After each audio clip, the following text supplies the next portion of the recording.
Who's going to be the ruler in the house? Is there a rulership in the house? Eh? It says here, there should be no rulership between husband and wife. There should be no boss here. You know, a lot of people think, no, the husband is the boss. I said, the wife is the boss. No, there should be no rulership. Okay? It says here, neither husband or wife is to make a plea for rulership.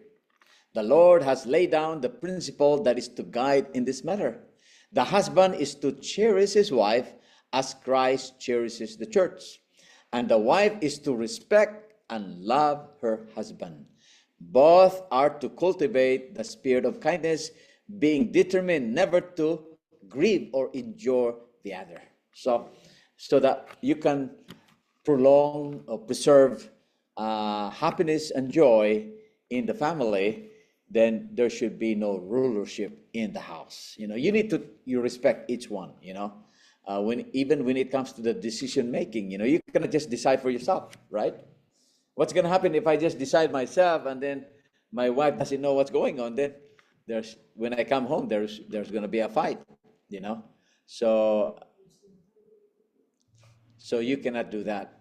There should be no rulership in the family. Can you compel your mate to do as you wish? Can you compel or can you force your spouse to do something as you wish? It says here, no, you cannot do that, because if you want joy and happiness, then there should be no force. It says, do not try to compel each other to do as you wish. You cannot do this and retain each other's love. Manifestations of self will destroy the peace and happiness of the home. Let not your married life be one of contention. If you do, you will both be unhappy. Okay, you will be unhappy if you do that. Be kind in speech and gentle in action, giving up your own wishes. Watch well your words, for they have a powerful influence for good or for ill. Allow no sharpness to come into your voices.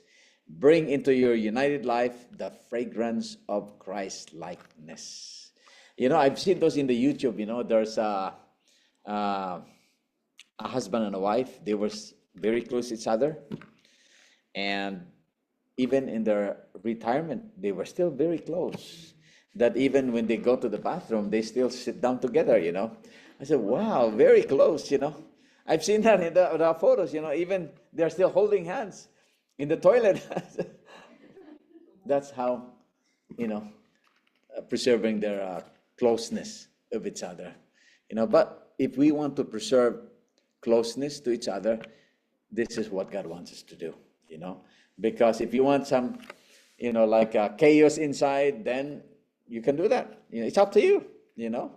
But it says here, be kind in speech, gentle in action, giving up your own wishes. You know, you give up your own wishes. Do not try to force or compel each one. Now, what do you do when difficulties and perplexities arise in the family? What's going to happen if there's some money? There's no money.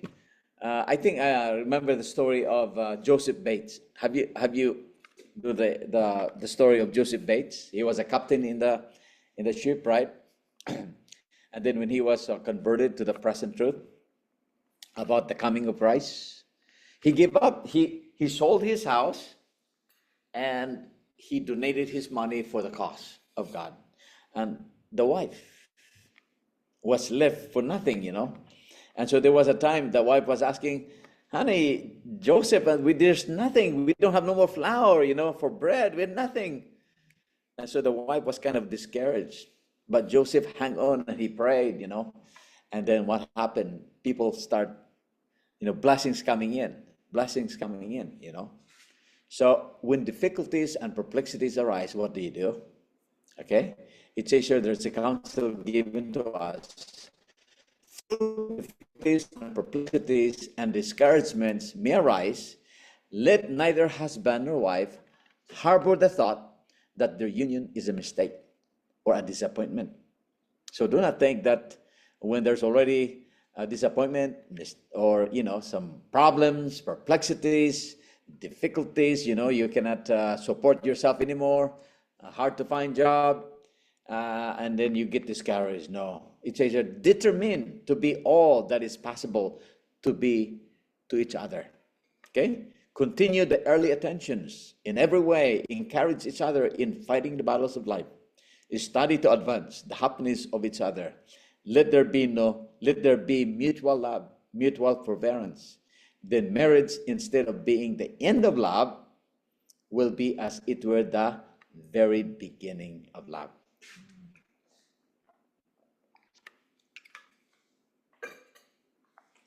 So you cannot think that, oh, maybe I made a mistake in my decision, why this is happening already. Remember, Satan will try to tempt you, right? He will try to break up that bond. When you're being united with Christ, when you're united with his church, Satan will try to cause division. He will try to break that bond. The same thing with marriage. He will try to break that. But you have to hang on to that, Do not allow the enemy to take advantage, So through difficulties, just, hang on and pray. And that's what Abraham did, when there was already a famine in the land. What did Abraham do? Did he leave Sarah and just go for, look for it? No, he went with Sarah. They went together to Egypt, try to, to find some blessings there. And the Lord blessed them actually. Now it says here also in Adventist Home 105, to gain a proper understanding of the marriage relation is the work of a lifetime. Those who marry enter a school from which they are never in this life to be graduated. So there's no graduation in this in marriage. Okay, it's a continuous learning, continuous study. There is no graduation, when you enter into this marriage. Now, as a husband and a wife, do you give allowance to your spouse? If your spouse stay home, or the husband stay home, the wife works, do you give allowance? Honey, since you are at home, I'm going to give you this allowance, Every week you get this money, Oh, people don't do that, Why would I give that? He's only in the house, But if you truly love your spouse, you are supposed to give something. It says here from 1 Corinthians 7, 3-5, let the husband render unto the wife due benevolence, and likewise also the wife unto the husband. So that means you should actually give. This is taken from Adventist Home 378. You should allow your wife a certain sum weekly, and should let her do what she please with this money. You have not given her opportunity to exercise her tact or her taste, because you have not a proper realization of the position that a wife should occupy. Your wife has an excellent and a well-balanced mind. I heard a lot of people, especially the husband, oh, my wife stay home, he's not working, But she's working in the house. How many kids you have there, And that's a big job already. As a mother, you are what? You're a nurse, you are a cook, you are what? You're a housekeeper, you're a teacher. You have all these jobs. The husband is only working in the warehouse. He's only have one job, but the wife has 4 jobs. So basically, she needs to have something. Okay? That's why the wife should have some allowance. Allowance that she can also enjoy, In 1 Corinthians 7, verse 4 and 5, the wife hath not power of her own body, but the husband, and likewise also the husband hath not power of his own body, but the wife. In other words, when you are married, who owns you? It's your spouse. You don't own yourself, it's the spouse. You cannot have somebody owns your spouse. No, that's what it says here. The wife is owned by the husband, and the husband is owned by the wife. Defraud ye not one another. Okay. Also here in Adventist Home, give your wife a share of the money that you receive. So what's the percentage there? It doesn't say. How much do you think you give? It's up to you. Let her have this as her own, and let her use it as she desires. She should have been allowed to use the means that she earned as she in her judgment deemed best. If she had a certain sum to use as her own without being criticized, a great weight would have been lifted from her mind. So, you know what? When you are treating your wife like this, then there is joy and happiness. When you come home, oh, the dinner is ready, things will go smoothly, right? But if you don't treat your wife like that, then there's always a problem. So, the wife is working hard in the house, so they have to be treated nicely as well. Now, what is the only thing that will break the marriage vow? Okay? What is the only thing that will break the marriage vow? It says here, a woman may legally divorce from her husband by the law of the land, and yet divorce in the sight of God. And yet not divorce in the sight of God, and according to the higher law. So you can be legally divorced in the land, but in the higher law, which is God, you are not divorced. You are still married in the sight of God, because there is no such thing as a divorce, right? But it says that there's only one sin, which is adultery, which can place the husband or a wife in a position where they can be free from the marriage vow in the sight of God. So only fornication can actually break that marriage vow. Although the laws of the land may grant a divorce, yet they are husband and wife still in the Bible light, according to the laws of God. So that's why, but you know what? This marriage is being abused by people today, even in the churches.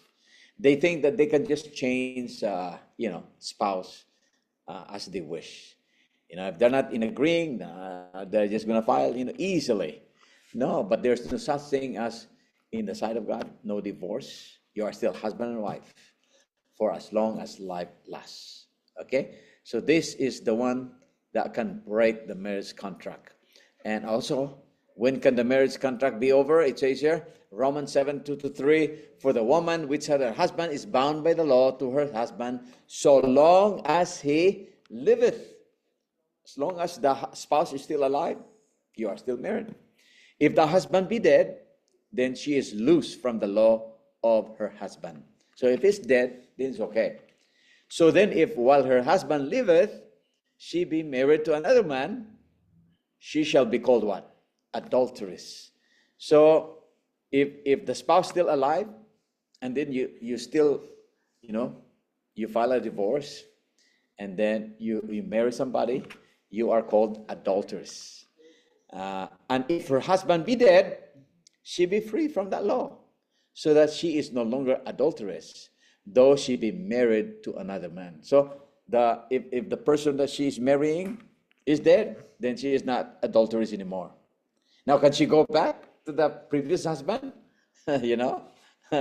No, because if you do that, then you will be committing adultery. Okay, that's why it says here in 1 Corinthians 7:39, the wife is bound by the law as long as her husband liveth. But if her husband be dead, she is at liberty to be married to whom she will, only in the Lord. Only in the Lord. You cannot just find somebody even if it's not in the Lord. It has to be in the Lord. Now, what sin do you commit when putting away your wife or a husband for another partner? It says here, adultery. This is Matthew 19:6-9. Wherefore they say, they are no more twain, but one flesh. What therefore God hath joined together, let not man put asunder. They say unto him, why did Moses then command to give a writing of divorcement and to put her away? He said unto them, Moses, because of the hardness of your heart, suffered you to put away your wives. But from the beginning it was not so. But I say unto you, whosoever shall put away his wife, except it for fornication, and shall marry another, committeth adultery. And whoso marrieth her, which is put away, doth commit